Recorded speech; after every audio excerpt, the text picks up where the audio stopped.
Pukul 6 waktu Indonesia Tengah.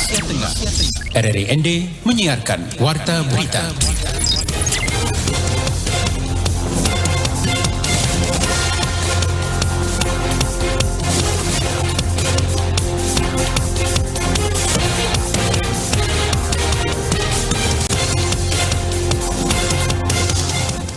Selamat pagi saudara, Anda kembali mendengarkan Warta Berita Daerah untuk edisi hari ini, Selasa 30 Agustus 2022 dengan headline berita. Bawaslu ND tekan kerjasama dengan mitra pengawas pemilu partisipatif. NTT siap tanam sorghum 15.000 hektar di tahun 2023. Dan saudara, selain dua informasi tadi, kami juga akan hadirkan informasi lainnya yang terangkum dalam Warta Berita Daerah pagi ini. Selengkapnya bersama saya, Caroline Wadamosa.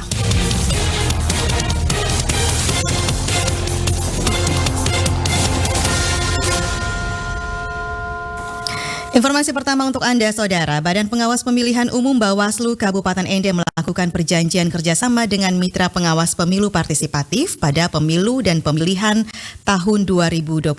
Informasi selengkapnya disampaikan oleh Lady Badin. Perjanjian kerjasama antara Bawaslu ND dengan Mitra Pengawas Pemilu Partisipatif Kabupaten ND dilaksanakan pada hari Senin 29 Agustus 2022 di lantai 2 Rumah Makan Citarasa ND. Ketua Bawaslu Kabupaten ND, Dr. Natsir Bekoten MPD mengungkapkan bahwa untuk menyukseskan pesta demokrasi, Bawaslu perlu menjalin kerjasama lintas sektoral untuk mengawasi pemilu yang akuntabel dan transparan hingga mewujudkan pemilu yang jujur dan berkeadilan. Natsir Koten juga menjelaskan perjanjian kerjasama ini tentunya bertujuan untuk membantu Bawaslu mengawasi pemilu yang partisipatif hingga kontrol dari masyarakat, organisasi kemasyarakatan, dan media menjadi krusial untuk dilakukan. Pengawas pemilu itu adalah kerja-kerja besar yang harus dilakukan secara bersama-sama dengan masyarakat, dengan media sebagai mitra pengawas pemilu. Partisipasi masyarakat seperti tidak hanya pada saat pemungutan suara, tetapi kita diikutsertakan untuk mengawasi tahapan pemilu sehingga pemilu berjalan luber, pemilu berjalan jurdil dan tidak banyak pelanggaran. Sementara itu, akademisi pada Sekolah Tinggi Pembangunan Masyarakat STPM Santa Ursula ND, Elias Cima Esos MA mengungkapkan bahwa perlu adanya kedewasaan dalam berdemokrasi sehingga bisa terwujud pemilu yang jujur, bersih, dan berkeadilan. Kita berharap bahwa tidak saja pelibatan partisipasi masyarakat ini untuk tujuan membantu Bawaslu karena personilnya terbatas, tapi lebih daripada itu mendorong agar penyelenggaraan pemilu lebih dewasa, lebih berkualitas, dan minim pelanggaran-pelanggaran. Kita tidak saja melihat bahwa karena peran dari teman-teman penyelenggara ini dengan personil yang terbatas, lebih daripada itu kita berharap bahwa semua komponen bangsa ini, para kontestan, seluruh masyarakat untuk lebih dewasa dalam berdemokrasi. Nah, kenapa pengawasan masih sangat perlu dari periode ke periode? Nah, salah satu soal kita adalah demokrasi kita belum cukup dewasa. Perjanjian kerjasama antara Bawaslu Kabupaten ND dan Mitra Pengawas Pemilu Partisipatif ini diikuti oleh berbagai elemen dari akademisi, organisasi kemasyarakatan, lembaga penyiaran publik RRI, organisasi perempuan, hingga media massa. RRI ND, Lady Badin melaporkan. Pada tahun 2023 ini, Provinsi NTT mendapat program untuk mengembangkan 15.000 hektar tanaman sorghum yang difokuskan pada wilayah Sumba, Flores Timur, Manggarai Barat, Manggarai Timur, Pulau Sabu, Rotendao, dan Alor. Laporan disampaikan Veranda Garus. Bahwa Presiden itu memang sudah cocok karena agroklimat NTT itu sangat cocok untuk tanaman sorghum. Kadis Pertanian Tanaman Pangan NTT Leki Fredericoli kepada RRI mengatakan sesuai arahan Presiden pada saat melakukan kunjungan di Sumba Timur beberapa waktu lalu, Presiden menyampaikan agar masyarakat fokus untuk memperkuat pertahanan pangan. Secara khusus untuk Nusa Tenggara Timur mendapat tugas mengembangkan komoditas sorghum sebagai upaya pemerintah untuk melakukan substitusi karbohidrat non-beras. Di samping itu, manfaat sorghum juga bisa dirasakan oleh industri peternakan. Dan sesuai arahan Bapak Gubernur, agar ini betul-betul disiapkan baik, sekaligus pola penanganannya, dan ini dijadikan sebagai instrumen ekonomi untuk bisa meningkatkan pendapatan masyarakat yang terlibat di dalam penanaman sorghum, sekaligus upaya kita untuk menurunkan tingkat kemiskinan, sekaligus penyelesaian masalah-masalah stunting dan lain sebagainya.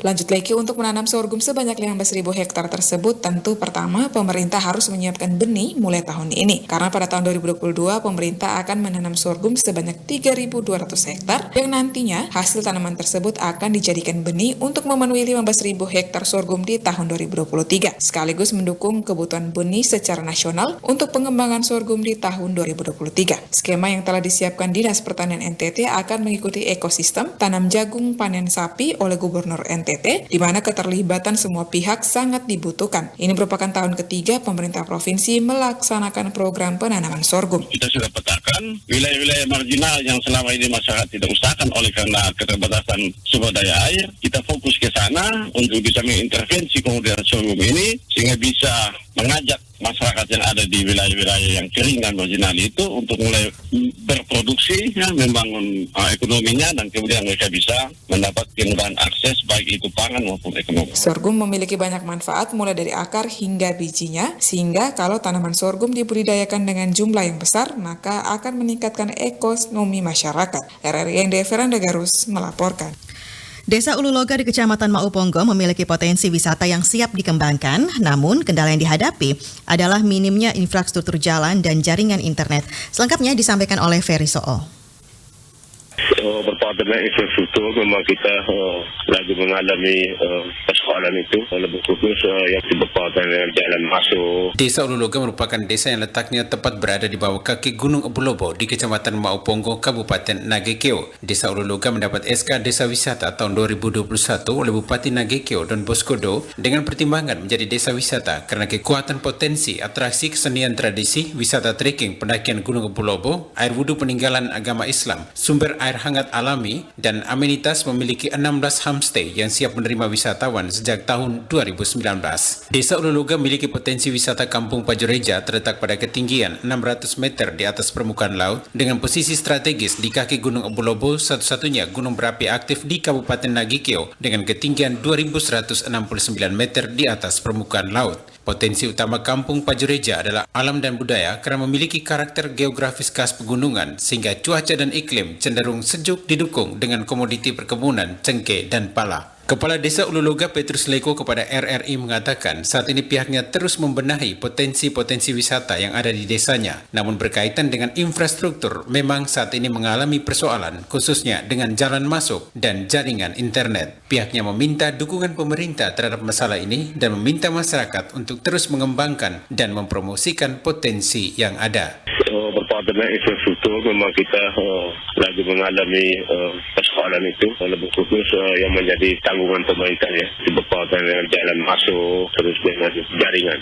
Untuk promosi pariwisata butuh jaringan yang bagus.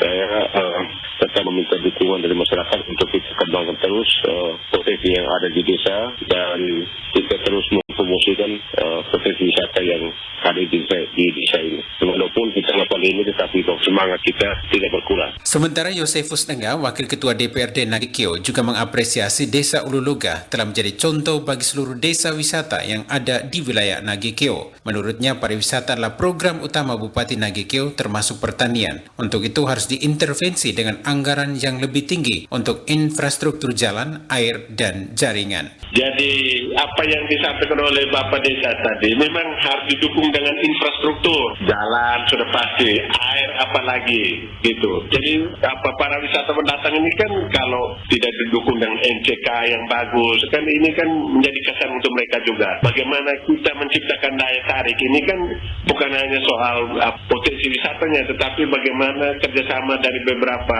stakeholder itu, terutama dari sisi kesehatan, dari aspek infrastruktur, jalan, air, listrik misalnya didukung. Tetapi ujung-ujungnya ini harus diintervensi dengan anggaran. Saya sebagai pimpinan DPRD, teman-teman anggota DPRD, kami akan bicarakan ini. Bagaimana intervensi anggaran ini harus lebih tinggi. Apalagi ini kan program utamanya Pak Bupati ini. Menuju Pajureja hanya membutuhkan waktu sekitar 1,5 jam dari Kota Mbai, ibu kota Kabupaten Nagekeo, atau 20 menit dari ibu kota Kecamatan Mauponggo. Kawasan yang berada di ketinggian 600 meter di atas permukaan laut ini menjanjikan sebuah pemandangan lepas ke arah pantai di pusat kecamatan. Pengunjung yang ingin mendaki Gunung Abu Lobo bisa menikmati hangatnya air di tempat pemandian alam Lowo Aibana dan mengunjungi lokasi sejarah air wudhu alami ratusan tahun peninggalan agama Islam.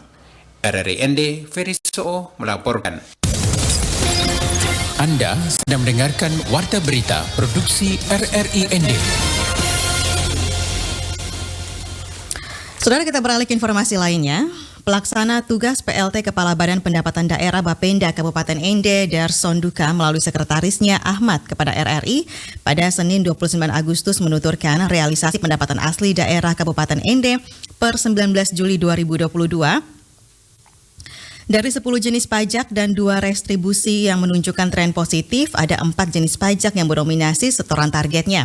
Dijelaskan, 4 jenis pajak itu adalah pajak reklame dengan target 250 juta, sudah terrealisasi 159 juta lebih, dan pajak penerangan jalan dengan target 630 juta, terrealisasi 340 juta lebih, sementara pajak bea perolehan hak atas tanah dan bangunan dengan target 2 miliar, terrealisasi 1,21 juta lebih, kemudian pajak parkir dengan target 50 juta rupiah sudah terrealisasi sebesar 19 juta rupiah lebih. Dijelaskan dari 4 jenis pajak ini yang sering melampaui besaran capaian targetnya adalah pajak BPHTB. Dari pengalaman yang ada, kalau dari target yang ada, kayak BPHTB bisa melampaui target seperti yang kemarin. Anda sedang mendengarkan Warta. Dari pengalaman yang ada, kalau dari target yang ada, kayak BPHTB bisa melampaui target seperti yang kemarin. Dikatakannya besaran capaian pendapatan dari 4 jenis pajak ini menunjukkan tren positif, yang mana pertanda baik meski pertengahan tahun tingkat kepatuhan masyarakat dalam membayar pajak semakin meningkat. Kita beralih ke informasi lainnya, Saudara. Bupati Ende Dr. Andes Haji Jafar Ahmad menyerahkan bantuan bagi warga korban kebakaran di Kelurahan Rewarangga Selatan, Kecamatan Ende Timur, Kabupaten Ende. Laporan selengkapnya disampaikan oleh Rovinus Wula. Bupati Ende Dr. Andes Haji Jafar Ahmad menyerahkan bantuan bagi warga korban kebakaran di Kelurahan Rewarangga Selatan, Kecamatan Ende Timur, Kabupaten Ende. Sebelum menyerahkan bantuan, Bupati Jafar bersama Kepala Bagian Humas berkesempatan mengunjungi lokasi kejadian kebakaran di Kelurahan Rewarangga Selatan. Bupati Jafar mengucapkan turut prihatin atas musibah yang terjadi kepada keluarga korban Bapak Muhammad Ridwan. Dikatakannya bencana yang terjadi adalah musibah yang tidak kita inginkan, maka harus tetap waspada. Kebakaran menghanguskan 1 buah rumah dan 1 kios milik Muhammad Ridwan terjadi pada Jumat 26 Agustus 2022. Usai meninjau lokasi kejadian pada Sabtu 27 Agustus 2022, Bupati Jafar langsung menemui korban yang sedang mengungsi di rumah kerabat dan menyerahkan bantuan kepada keluarga korban. Disaksikan Kabak Humas Lurah Rewarangga Selatan dan RT setempat. Ya, kalau kita prihatin, pertama kita harus koreksi, terus koreksi dalam saya harus koreksi. Mungkin ada keterlambatan dalam saya cek lagi nanti, sehingga harus tidak terjadi sampai selesai begitu dalam kota. Nah, kita perhatian di mereka semuanya habis ini, berarti nanti insya Allah pemerintah dari RT tadi, Lurah akan turun tangan membantu kembali, terutama dukungan moral supaya mereka lebih semangat lagi untuk nanti kita coba dengan bantu dari kita bahan bangun. Ya, insya Allah Pak Lurah sudah tadi gotong royong. Setelah selesai polisi bisa semua, tidak ada masalah. Polisi lain sudah dibuka, baru. Bupati Jafar mengingatkan kepada masyarakat untuk selalu ekstra hati-hati akan sesuatu yang bisa saja terjadi seperti kebakaran. Dengan melihat kondisi rumah yang hangus dilalap si jago merah, Bupati Jafar mengatakan secepatnya pemerintah akan bangun kembali rumah bagi korban setelah polisi melakukan proses penyelidikan pasca kebakaran. RRI Rovinus Wula melaporkan. Informasi tadi pendengar sekaligus mengakhiri kebersamaan kita dalam Warta Berita Daerah pagi ini. Mewakili kerabat kerja yang bertugas, saya Karolin Hudamosa. Terima kasih dan selamat pagi.